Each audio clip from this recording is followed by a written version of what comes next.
sometimes you have to write more than if you were just answering and or solving the problem. But the thing about it is the answer will probably be much better once it picks up that information and you do it properly.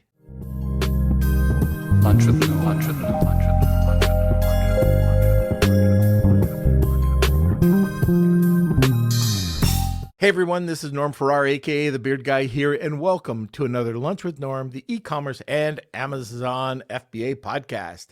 All right, as you know, today is AI Wednesday, and we're going to be talking about how to prompt like a pro, a deep dive into LLM prompting. Now, we're also going to be talking about some of the most powerful prompt tips.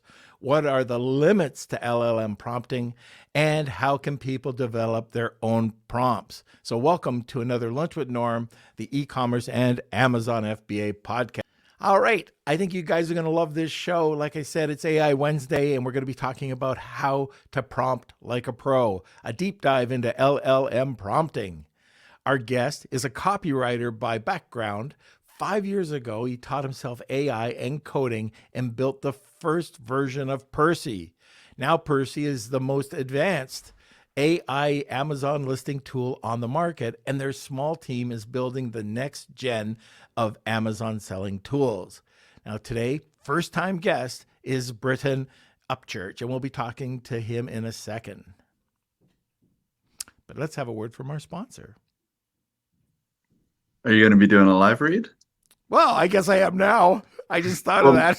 We've been doing it for the last couple of times. Yeah. All right, I'll do a live read. You know, it's, what is it, Wednesday? Yeah, okay. Old guy. Okay. Hey, Amazon sellers, ever faced account suspensions, ASIN hiccups, or IP headaches? Introducing Seller Basics, your Amazon accounts guardian, which is $99 per month, or code NORM. You get it for $89 a month. Seller Basics offers a dedicated team to shield your business from these challenges. Plus, this membership offers free legal consultations from seasoned e-commerce attorneys. And there's no long-term contracts, and you can cancel with just a month's notice. View Seller Basics as your Amazon account's health plan, and you can check them out at sellerbasics.com. Now for the disclaimers. Seller Basics is not an insurer or law firm. Consultations come from independent firms. Results can vary, and membership is needed before events leading to claims. Oh yeah, terms apply. And now you can sit back, relax, grab a cup of coffee, enjoy this episode. Welcome, Britton. Hey, Norm. Hey, everybody. Great to be here. Yeah, it's great to have you on. And especially since you're going to be, it's just a couple weeks away on the webinar. Yeah. I'm excited about that. That's going to be really fun. Yeah, I am too. There's lots to talk about. And, you know, some people say there's a lot of newer peoples that, you know, when you hear a prompt, they think, oh, you know, you just say what you want and it spits out something incredible. But that incredible usually is pretty crappy to anybody who's either in the marketing field or like you in copywriting. You look at it and you go, oh my God. So it's interesting to learn how to craft a prompt properly. And we've talked about this before on the podcast, but it's so important that we do this. And now we're going to do this little deep dive. Where do you want to start, sir? Gosh, I mean, I think it's funny because we talk about prompting, and I think people sometimes almost talk about it like, 10 or 15 years ago when you learned how to Google things, and there were tricks to Googling, and you could use all these advanced Boolean things in Google. And like, if you were new to Google, you kind of got bad results. And if you were a Google expert, you could find better Google, results than normal. And I think there's a similar thing with prompting where it's just like you say, if you're totally new to it and you just say, show me this or that, you're just as likely to get something terrible as you are to get something okay, and probably you'll never get something amazing. Probably the best thing we can start with is just some prompt tips. I mean, Sure. one of the great thing about about AI is everyone's probably already using some model or another. Even if it's just ChatGPT, anyone who's listening to this has probably already got that, and they already use it for things. Yeah, we can just start with some really surface level, like easy things that anyone can start to do to get better results, no matter what you're doing. That Maybe sounds I should, perfect.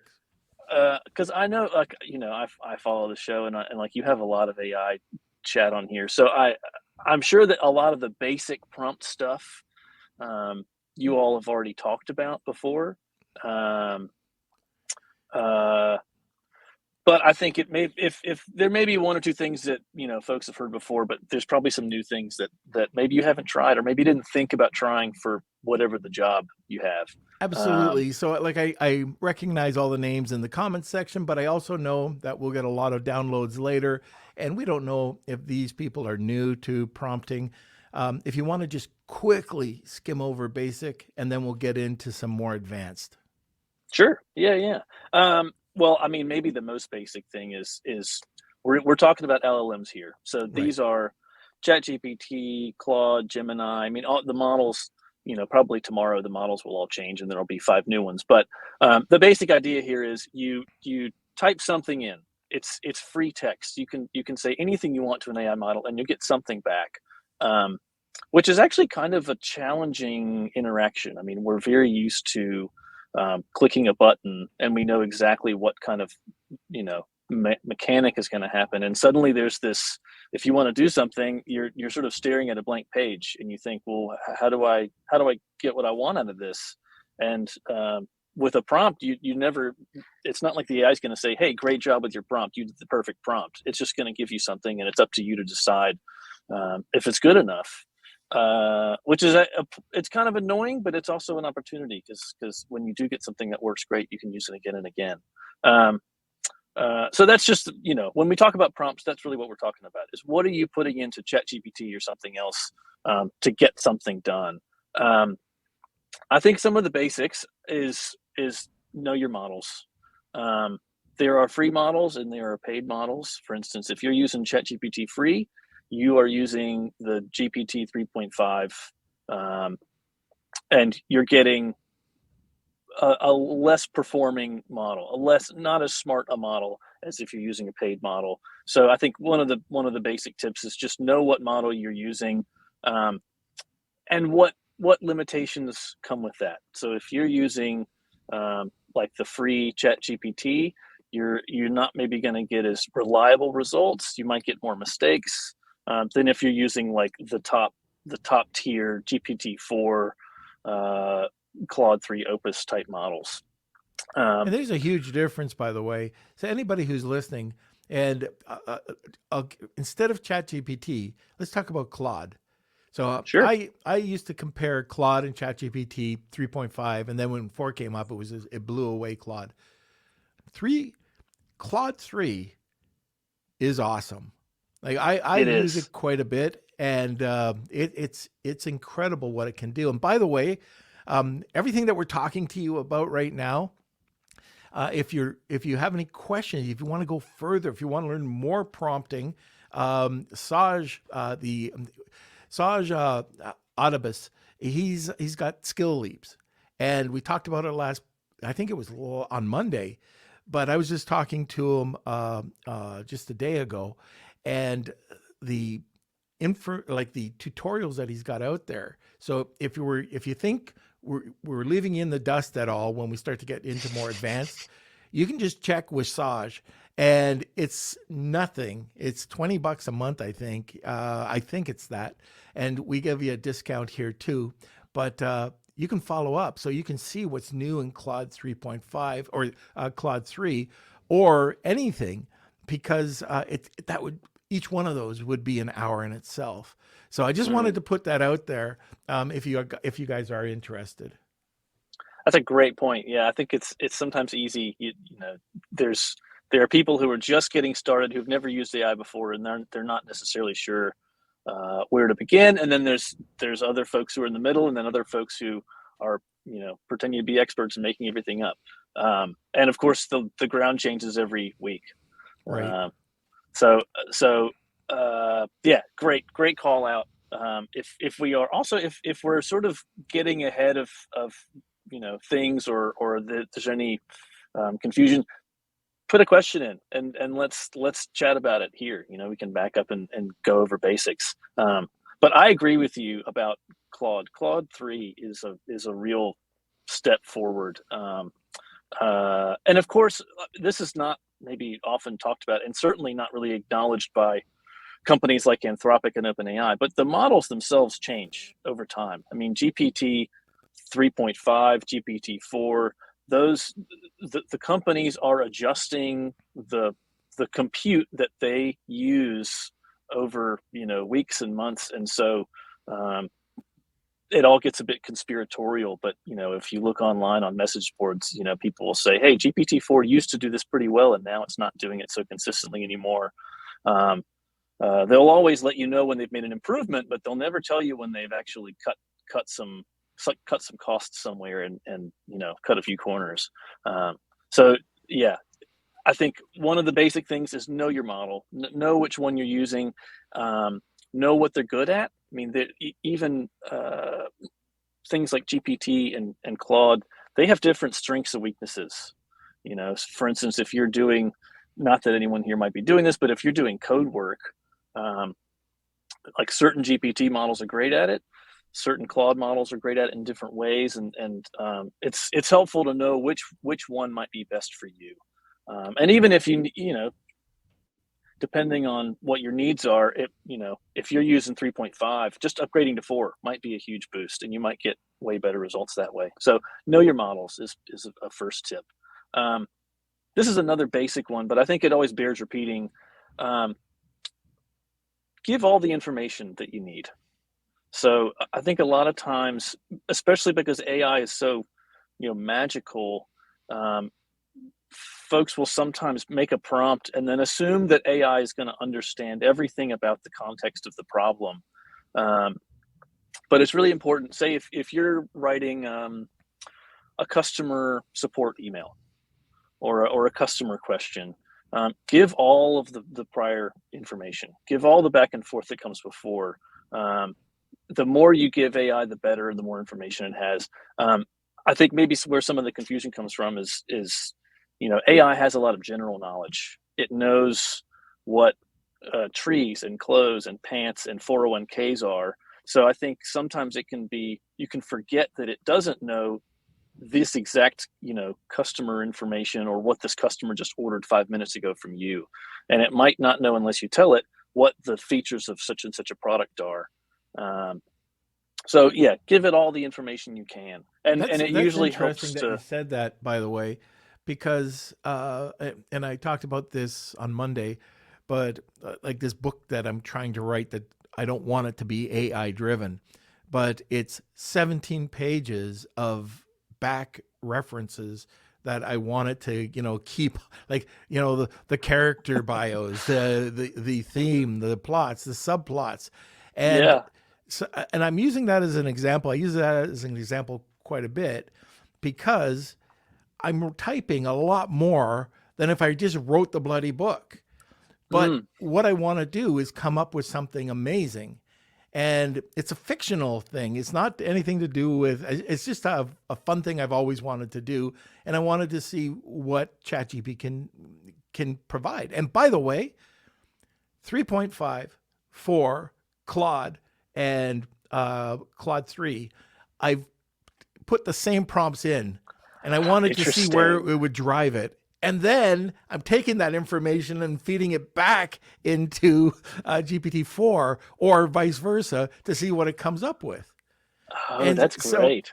So it's a really interesting, but just going back to your point, sometimes you have to write more than if you were just answering and or solving the problem. But the thing about it is the answer will probably be much better once it picks up that information and you do it properly.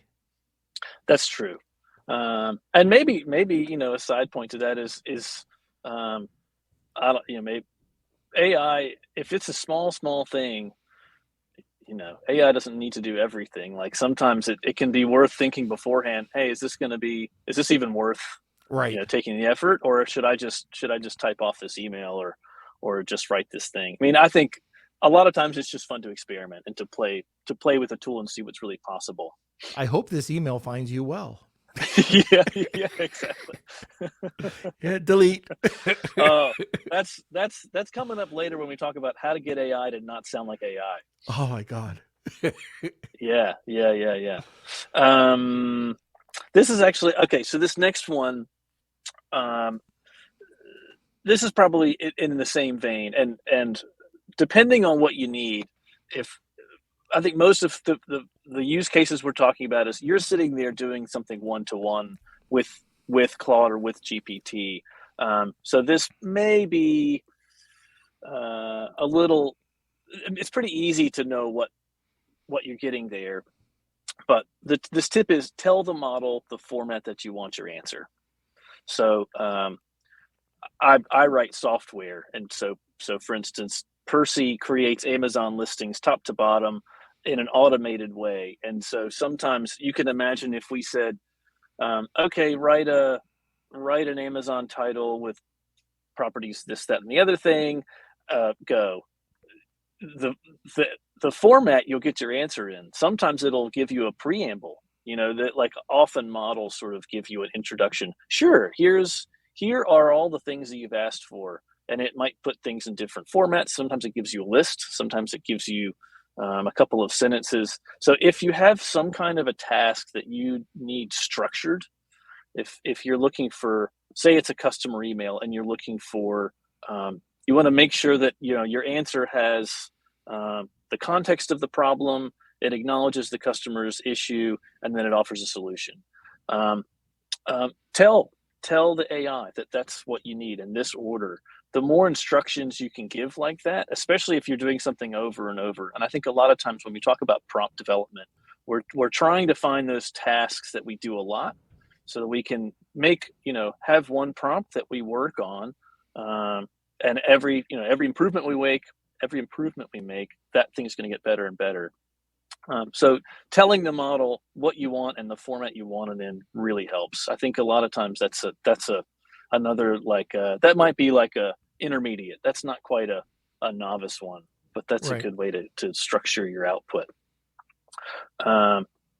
Okay, so some of these next ones, these are more real quick wins that sort of anyone can do, no matter what you're doing. And I love these. Percy uses a lot of these. We've made and remade and then remade again prompts in Percy. There's about 2 years worth of R&D, you could say, on how we use AI. The first tip, and this is not in any documentation anywhere, but repeat yourself. You can repeat, I think a lot of times people think AI is this perfect thing that has all knowledge, but if, say, you have you want to make sure that the length of something is no longer than 100 characters. And I think we've all done this here and there. You tell AI to do something, and then it says, sure, here it is, and then it doesn't do it. It doesn't do what you asked. And you think, that's how I put it right in the instructions. Why isn't it doing it? One of the easiest things you can do if there's a really important thing you want AI to do is to just say it again. And especially say that thing again lower down in your prompt. So maybe we'll use this customer support email as this can be a running example. For instance, if you wanted to make sure that AI, first off, at the very start of your customer email, acknowledges and accepts the customer's problem, something like, I totally understand how frustrated you are that your card was charged this or that. Sometimes AI might, if there's a bunch of other instructions, or if, for instance, like that book that you were saying, if there's a bunch of other information that you're giving, if there's an instruction at the top of your prompt, sometimes the AI can sort of get distracted by all the other information you've given, and it will forget to do that thing that you said at the very start. There's actually some technical reasons why that's the case, and we can talk about that. But one of the easy fixes you can do is just repeat that instruction at the bottom, near the bottom of your prompt again. You can, AI in that way is kind of like people. If we hear something once, we might forget it, but if we hear it 2 or 3 times, we'll probably clock that that's important.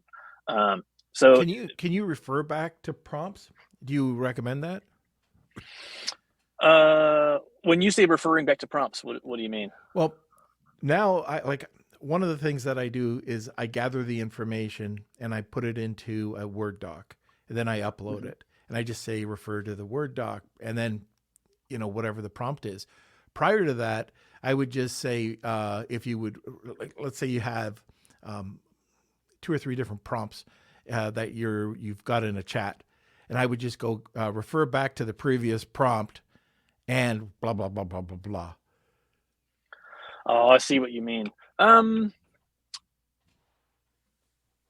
It probably works most of the time. And you probably do it because it's worked for you. If it's really important, I would put that prompt fresh, and I'll tell you why. AI models, language models like this, they work. There's a recency bias. So, in a general way, the closer that some information is to where the AI is working. So if I'm working on this one paragraph here, the AI, every word that it generates, it looks backwards to help it figure out what it should write next. And the closer, the more recent something is, the more important the AI is going to take that information.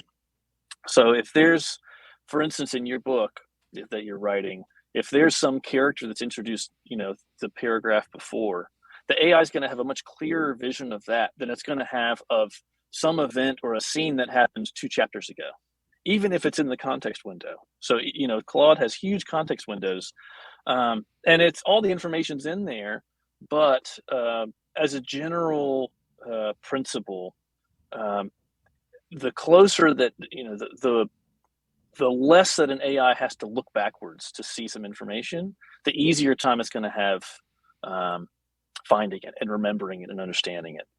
Again, just like people, I guess, if someone told me something 10 minutes ago, I'll remember that pretty well. But if you told me 2 weeks ago, forget it. That's why repeating a prompt or repeating an instruction at the end of your prompt works really well, because you're now making that information front and center for the AI.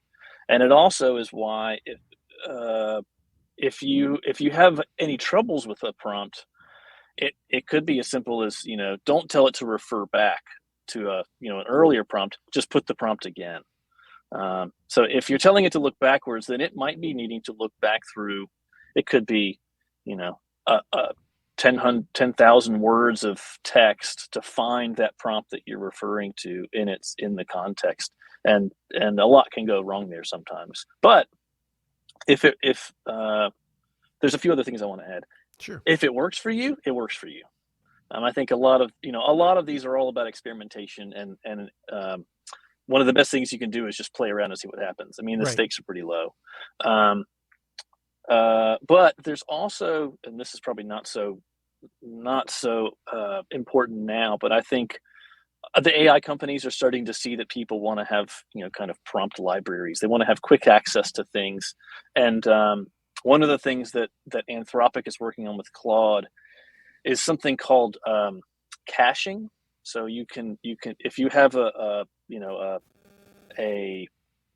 set of instructions or some kind of information that you refer to all the time, over and over. Maybe it's, your customer information, or in your case, maybe it would be the characters and setup of your book. You can cache that in the model, and it actually it will literally use less compute, because that information is now permanently stored in the model as you use it. So you don't need to keep using more tokens to access it. So there may be some ways coming up where the models are making it easier to sort of hold something in what we might call short-term memory. Got it. Yeah. Okay. How about one more tip before we go to break? Okay, sure. Okay, this is actually a really important one. We were just talking about instructions. Repeat yourself in instructions. Instructions are good. Examples are great. This is sort of across any of the models. A lot of the models do have slightly different behaviors, and they want you to work a little bit different ways. But you can give instructions, and instructions are always helpful. Examples are really great. If you want, let's say you're writing, not that you could give Norm AI an example of a full book, Right. but you can give it examples of writing styles. Maybe you give it an example of a few paragraphs of the style of book you want. That goes so far to help the AI understand the format that you want things in, understand the tone of voice that you want to write. I mean, there's all kinds of subtle things that go into writing or logic or anything like that you can give with just one or two examples. And not only that, but the more examples you give, the better. So one example, they call that one-shot learning sometimes. One example is great. 4 examples is going to be even better. One of the risks with if you do use examples, one of the risks that you sometimes have with just one example is that the model will, they call it overfitting. It's not always able to know what are the general principles that you're trying to communicate versus what's just something that happens to be specific to this one example. So another tip is if you do give examples, give at least 3 or 4. All right, very good. Okay, so I am going to be talking about, if you've been listening to the podcast, you know this book. It's by Colin C. Campbell. It's Start, Scale, Exit, Repeat. The reason why I like this book is because it breaks down the start, scale, exit, repeat modules, and it does it by doing a story with all sort of subcategories. I'll give you a quick example. In start, story, then you have ideas everywhere, from idea to action. Catching the next wave is critical. Focus on something you love. Pick an idea that you can scale. So that's the story. Then they have people, money, and systems. Every one of those are very important as you go through the start, scale, exit, and repeat in a business. So if you're just starting out in a business, let's say you're a solopreneur, right up to a very advanced entrepreneur, check this book out. It's on Amazon. You can get it as a Kindle, hardcover, softcover. It's published by Forbes, and also it's available on Audible. All right, now we can come back. There we go. That sounds like a cool book. It's a great book. Yeah. Let me just cough here. I'm sure everybody didn't want to hear that.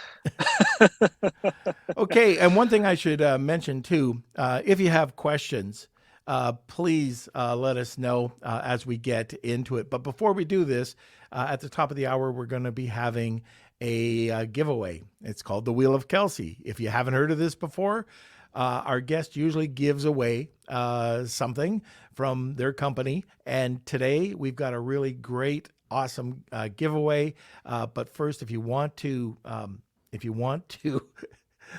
can't talk today. If you want to enter hashtag Wheel of Kelsey, tag 2 people, you get a second entry.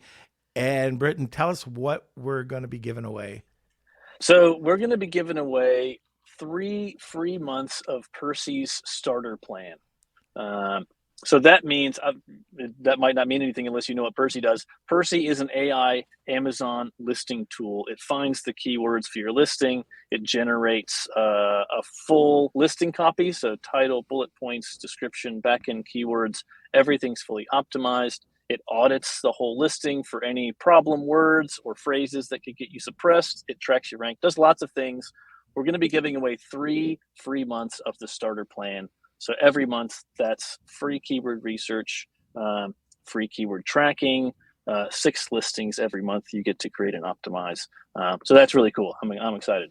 All right, very good. So hashtag Wheel of Kelsey, tag 2 people, you get a second entry.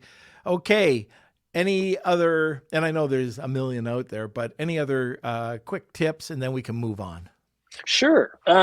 I'll try and go faster because we're already running out of time. There's too many prompts to talk about. Yeah. Another thing that's helpful, and this is sort of a quick win, is if there is something that is bugging you, if you keep getting the consistent problems, tell the model to check its work. So at the bottom of your prompt, whatever it is, just say, make sure that you check that you've addressed the customer's question, or make sure that you have, in your book, you might say, make sure that you've moved the plot along in this or that way. It sounds silly, but it can help. That's enough to nudge AI to do the right thing. It's not perfect. It won't catch everything, and we'll talk about why later. But that can be helpful. Tell AI to check its work. Another helpful one is, and I use this all the time, if you have a problem with a prompt and some output, this is almost like cannibalism. You can put that response back to the model and ask the model to improve the prompt. So you can have AI even do the work of making your prompt for you. You can say, hey, like for instance, you might, if with your book, say you're getting a lot of weird AI sounding dialogue. Yeah. You might then go back to AI and say, this is my prompt that I'm using to write a novel, paragraph by paragraph.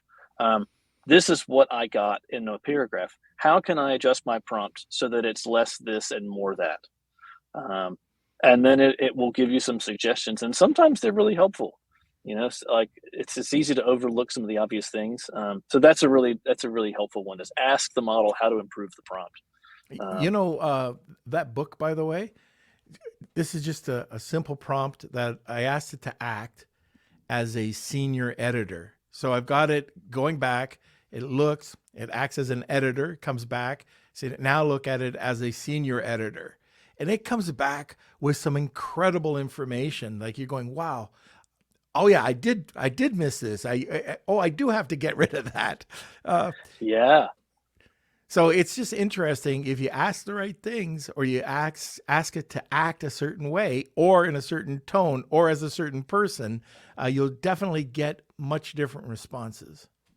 That's really true. It's funny you mentioned that. That was the one tip that I just skipped because I wanted to save time, was to do role playing, to give the model a role and say, you're an expert in this or that, or even your name is Linda.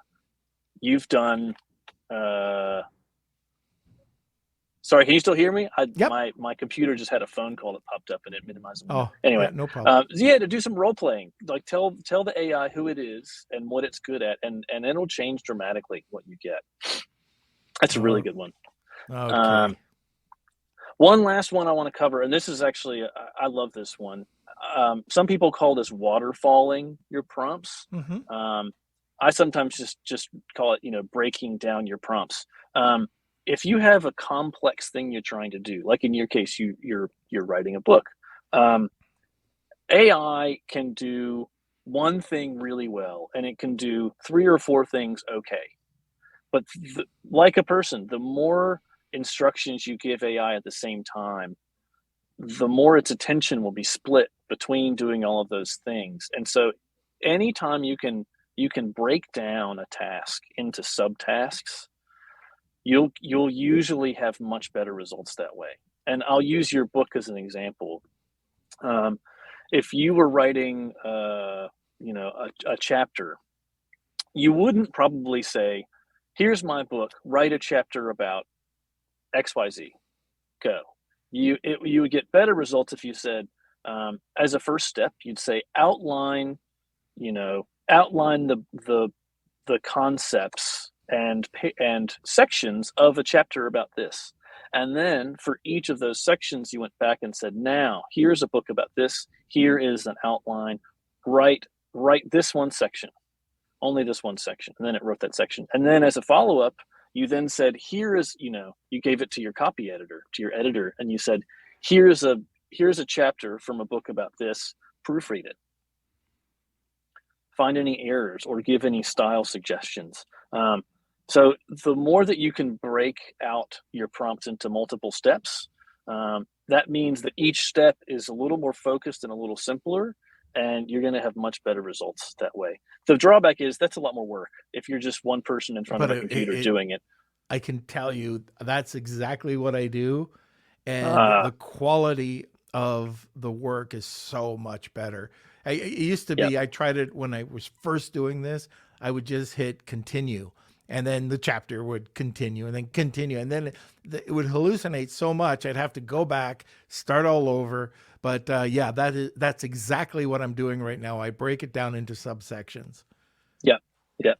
I think this is sort of where, depending on what you're doing, I mean, like, Percy, for instance, if you're just one person doing this yourself, after a little bit of that, you're almost starting to take more time than you actually could have just used doing the thing yourself. But for instance, when you go into Percy and make a listing, there's this explosion of tasks in the background that break out from at one time. There's might be 10 or 20 different things going at the same time, and so we waterfall a lot in Percy. There's a lot of breaking things down into smaller tasks so that we get better quality, but also so that it works faster for you. That's one of those places where I think sometimes, and we'll talk about what are the limits of prompting, but where And I that's think my next question. what are the limits of prompting? The limits of prompting. So there's two sides to this, and I think part of this comes back to knowing your model. I talk to my dad sometimes about AI, and you might you hear conversations at bars and coffee shops, and people say, "Well, I asked AI, how much stock some executives sold last month, and it didn't know it, and so AI doesn't know anything, and I think this is all baloney." So I think part of it is just knowing what language models are and are not good at. They are great at creative writing and brainstorming and pattern recognition. They are not great at they're not always great at math or about current events, things like that. So one of the limits is simply, what should we be using language models for and what should we not be using them for? The other side is what we were just talking about with waterfall structures. AI is great at being creative, but it's not. Let's say that you wanted to write, if you're writing your book, and you told the AI, never use the word kumquat. Whatever you do, I don't use that use all that the word. time. I don't know. Yeah. You just nailed it. Yeah. So if that was one of the things that you told AI, it's sitting in your prompt somewhere. By the way, never use the word kumquat. I hate that word. You can imagine how in paragraph 233, you could get kumquat. It could show up because AI is being creative. It's just the way that it's structured. There aren't these hard rules that it's working on. It's really just a next word guesser. Is all AI, all these language models are. They're next word guessers, and sometimes they guess wrong, or sometimes they're so distracted by one instruction that they get the other one wrong. So there's some hard rules that I think represent the limits of language models at this point. For example, with Amazon listings, there are restricted words that Amazon doesn't want you to say. Perfect, best, premium, superior. It's sort of salesy words that don't help the customer understand the product, but sort of feel a little bit salesy. You can tell GPT-4 or Claude, don't use the word perfect, don't use the word superior, premium, and they'll still show up. AI is trying to do 15 things at once, and it's not good at what I might call a hard rule like that. And what's I think harder is if you tell it to do something and it doesn't do it, it won't tell you that it's wrong. If you say, by the way, make this email only 50 words or less, it'll give you 52, and it'll never tell you that it screwed up. So that means that you either need to check everything that you've asked manually, or you need some kind of checking mechanism on the back end to automatically check for stuff. And so the reason I bring up restricted words in Amazon is with Percy, we have separate code in the app that checks for any restricted words. And that way, if the AI screws up, and it screws up all the time, that's just the nature of AI. It's it's not a perfect thing. Then we revise it. We do it again. Does that make sense? So in your case, if you were writing a book and kumquat came up, you would need some way to say, you need some way to check for, you need a kumquat checker as a separate, proofreading thing. Maybe you do it in the Word document. So I think when we talk about limits of LLMs, I think that's just important to know, is that AI can make mistakes like that. And importantly, you won't know. So I want to come back to something, because something that drove me crazy was I needed something 300 words, or I needed something 50 words, and it always gave me more. So one of the things I started prompting was, if I said words, or if I said it had to be 350 characters, well, sorry, yes, characters, I had to take in consideration special characters and spacing, because it was counting that. So now part of the prompt is taking into consideration special characters and spaces. And now I'm getting a lot more accurate prompt when I do something like that. The other thing, you just talked about the Amazon restricted words, which is a great example. Upload the restricted word list, if you can find it's out there. And same with the TOS, but upload the Amazon restricted word list and ask it if it recognizes or understands. When it says yes, then you can go ahead and try prompting, and hopefully it won't use those words. And one other last thing, I learned this from Mark Degrassi, and that was the ... So do you ever use ... No, this is new to me. All right. So you know how it always starts off, and let's say you want it to say yes or no, and it starts rambling? ... will stop it from rambling. Oh, interesting. That's really helpful. I know what you mean. It sort of feels like you've gotten off on a bucking bronco, and you just have to wait for the ride to end. Yeah. So that was kind of cool when I learned about that. All right. So I know we could go on for another hour easily. Yeah. But hashtag Wheel of Kelsey, tag 2 people, and you'll get a second entry. As you can see, there's some really great stuff here, and Percy is awesome. So the Percy app, if you haven't checked it out, check it out. Don't usually, give shout outs to apps, but we've had a chance to use it, and it has been really great. So, all right. One of the other things that drives me crazy, and I've been able to figure it out, but I want to get your thoughts on this.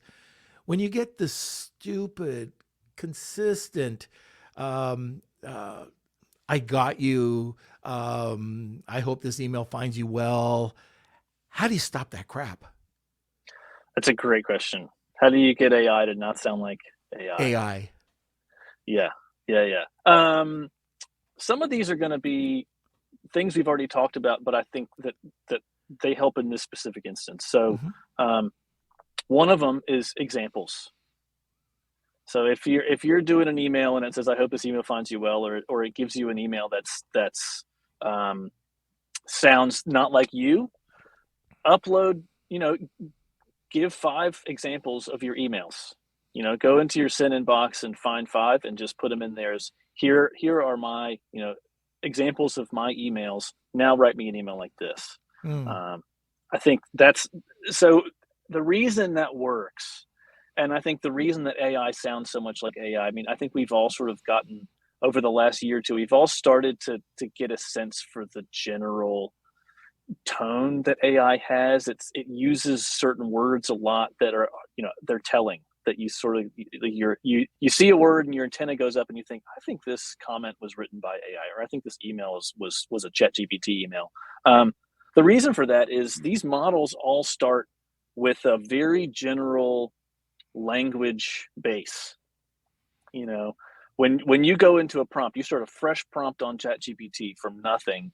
You're basically getting this blank slate of language model that's gotten an amalgamation of all the text that they can possibly dig up anywhere, and they've sort of fudged it all together.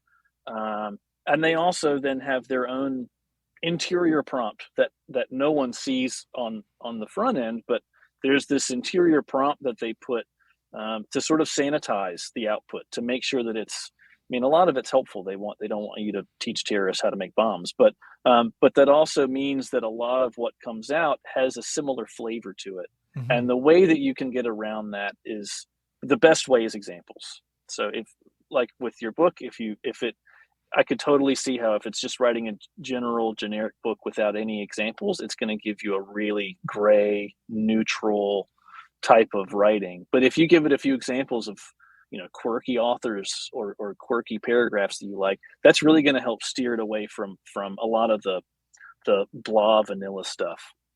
A second one is tone of voice instructions or role playing. So if you tell it, you're this person, you are, like, let's say it was emails, and it's like, you're a snotty IT technician who's fed up with dealing with customer complaints.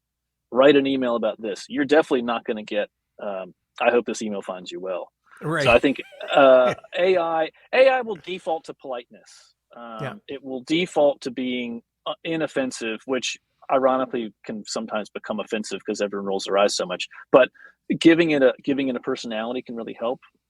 And the final thing, and this is something that you can do even in basic ChatGPT, there are some mechanical model adjustments. Everyone probably knows temperature. That was the first one that people know. There's another one called top P, which is a second knob that you can adjust in ChatGPT. You can also adjust it in Claude. Temperature is a chaos element. So if you have if you set the temperature really low, the AI is going to give you very obvious, safe, I might call it safe results. You're going to get safe writing. It's not going to take too many chances. If you crank that temperature way up, the AI is going to go hell for leather, and it's going to give you a something wild. And it'll probably be, if you're on ChatGPT, you should see, I'm on the paid version, so I'm not sure if on the free version it's there. It's definitely on Claude. There's a temperature setting that you can adjust, or in Claude it might only be in the API. I work a lot in the API consoles. Well, in that case, this might be one of those things where developers who are using the APIs have a little bit easier access to some of these things. So in that case, that tip might not be helpful for someone who's just sitting there getting their feet wet on ChatGPT free. But if you're wondering how to not make AI sound like AI, and you're on paid tools, have you ever seen it on like GPT-4 on like the chat norm, a temperature setting? I haven't seen that. Do you use the developer consoles, the developer tools? Okay, if you do, they're free, I think, to get started. They charge you per word instead of a monthly fee. But this is okay. Well, this actually would be very interesting. So this was not part of what I was going to tell you about, but this could be a really fun tip. So if either with OpenAI or with Claude, they have a an app that you go on and you chat to Claude or you chat to GPT. They also have developer APIs. So Percy, calls these models from afar automatically. And so they use an API, which is basically code that calls code. So my code's calling their code. And they have these developer tools, like an API console, so that me as a developer, I can go in and simulate these prompts in their website just to test it and make sure it's going to work right. When I'm simulating those calls, I have access to all the knobs and buttons, like temperature, which model I'm using, how many, they have like a max tokens. There's a max length that I can set. So that could be if you really want to get into like advanced language model stuff, that could be an interesting way to do it. The difference is you have to put in a credit card at the start, Mm-hmm. and they will charge you per token, they call it, and basically that means per word or per syllable. But in some cases, that actually might be cheaper than just a subscription to ChatGPT Pro. So that would then give you access to things like temperature adjustments, top P adjustments. These are basically things that can make AI be more risky if you want. I have So to that's talk to you another after the great way. podcast about this. Yeah, it's very cool. I mean, I basically live in the API consoles. I sometimes use I mostly use Claude these days. If it's something unrelated, I might use the normal chat, but the consoles are a really great way to work, and they're actually very user friendly. I mean, they're not that much different from the basic chats. Okay, we will talk after the podcast. Yeah, yeah. Now, I have another question. So, for what I do, and I have a variety of different sites, and if I'm creating, let's say it's content, but under special instructions, I can act as myself and put all that information in and the tone and everything else. However, I might be Mary Poppins, in one website, and then, Ivan the Terrible in the next one. How is there a way that you can have multiple special instructions? Like right now, I just keep it in a notepad. Do you sort of mean like saving your prompts and referring back to No, them? not saving the prompts, but like when you go into ChatGPT under settings, you can go into special instructions and you can put information there about yourself and how you want the prompt to act, or how you want, like anything that you Yeah. want. So you don't have to retype it into each chat. Mm-hmm. So that's always been a pain in the butt, because I'll have one and then maybe I'll be talking about, it could be 2 or 3 different chats about certain things, all about Mary Poppins and, Yeah. her whole persona. Okay, that's completely different than me. And it's a pain in the butt that I have to go back, take that out, put that in, then start it, so I don't have to keep retyping these chats. Yeah, that's a great question. This is another instance where the API console actually might be your best friend, Norm. So what the special instructions is something that, at least on the back end, they call a system prompt, or sometimes a user prompt. And it's a separate prompt that the AI sort of has in the back of its mind as it's executing whatever specific instructions it's got. When you're in the API console, that's just a separate.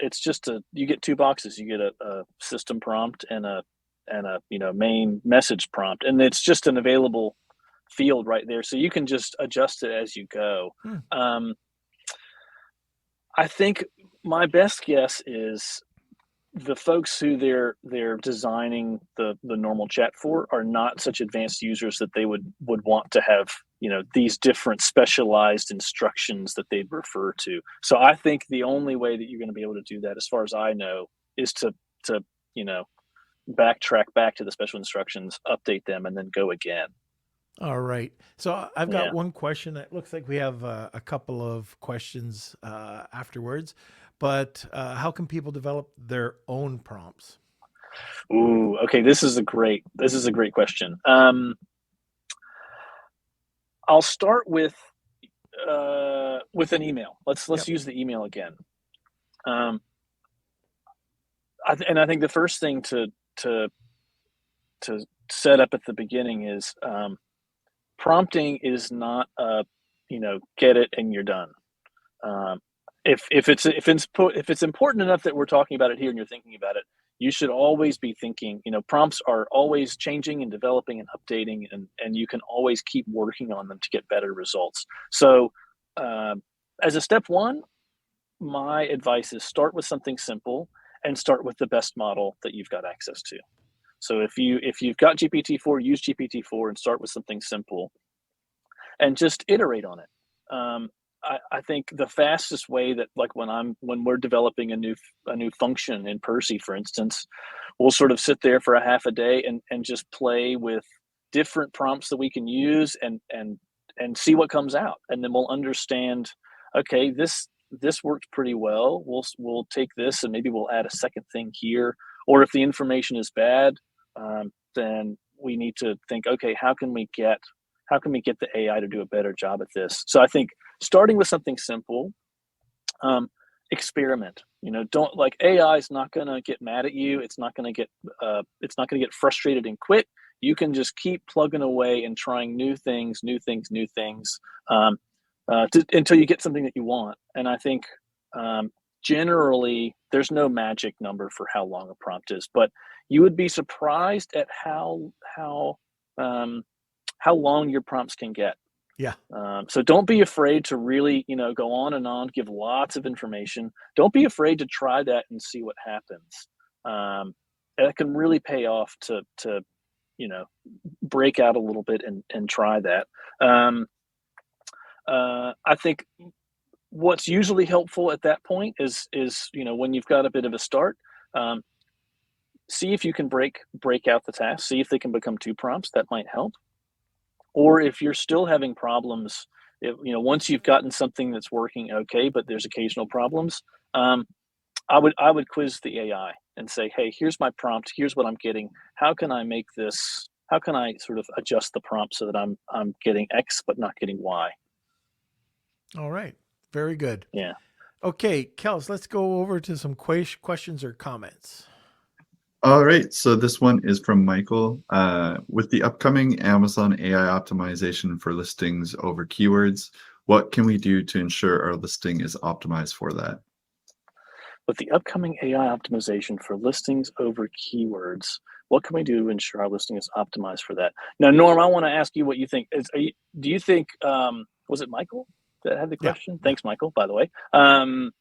Do you think Michael's talking about that AI tool that's showing up when you upload a product that writes things? I think so. Well, you could try using that. And look, I made Percy, and there's some reasons that I made Percy. So I would tell you, go use a tool like Percy or something else. I think here's what I would say.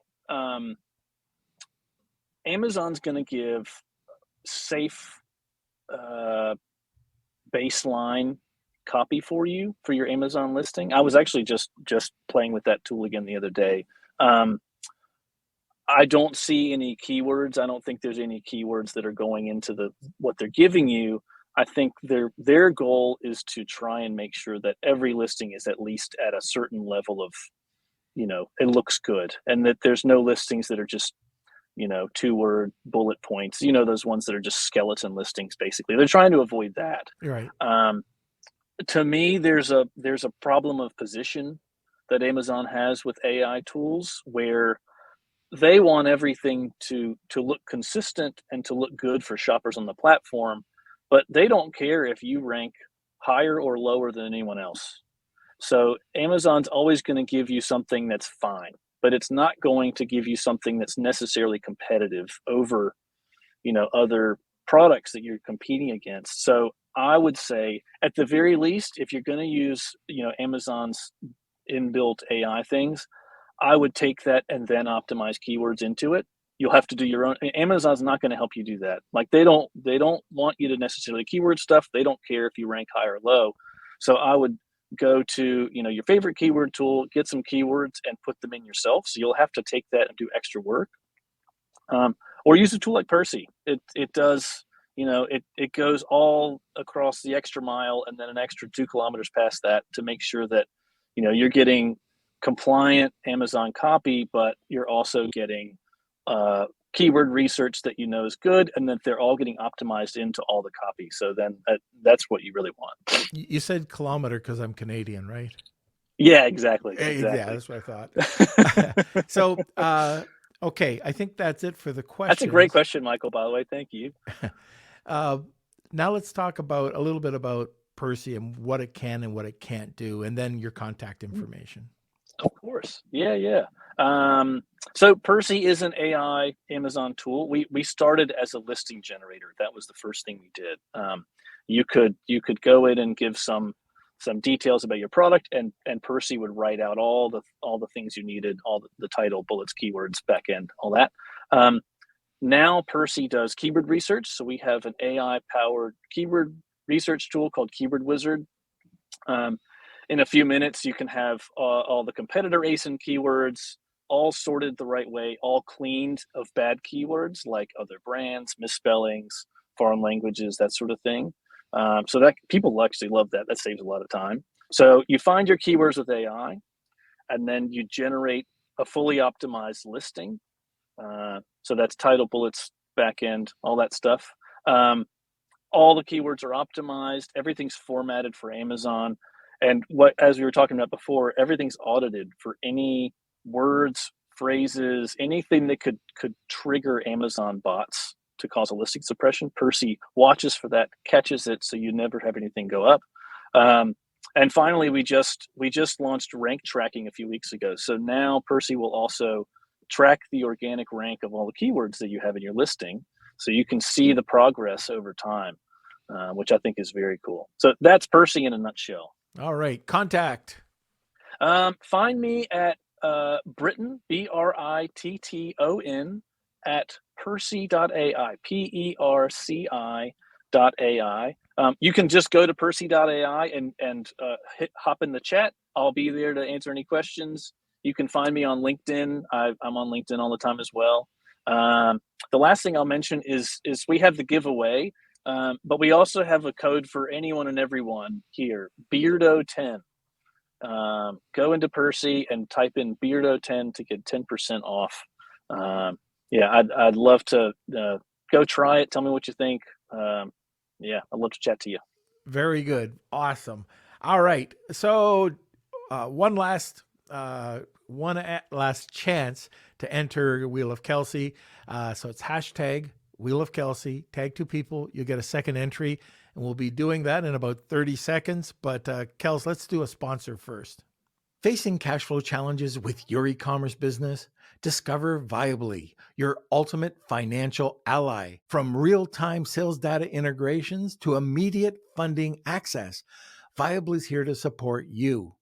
Plan your growth with their free tool for online sellers and engage with specialists whenever you need. Extend your cash flow with Viably. All right, now let's go to the wheel. It's time for the Wheel of Kelsey.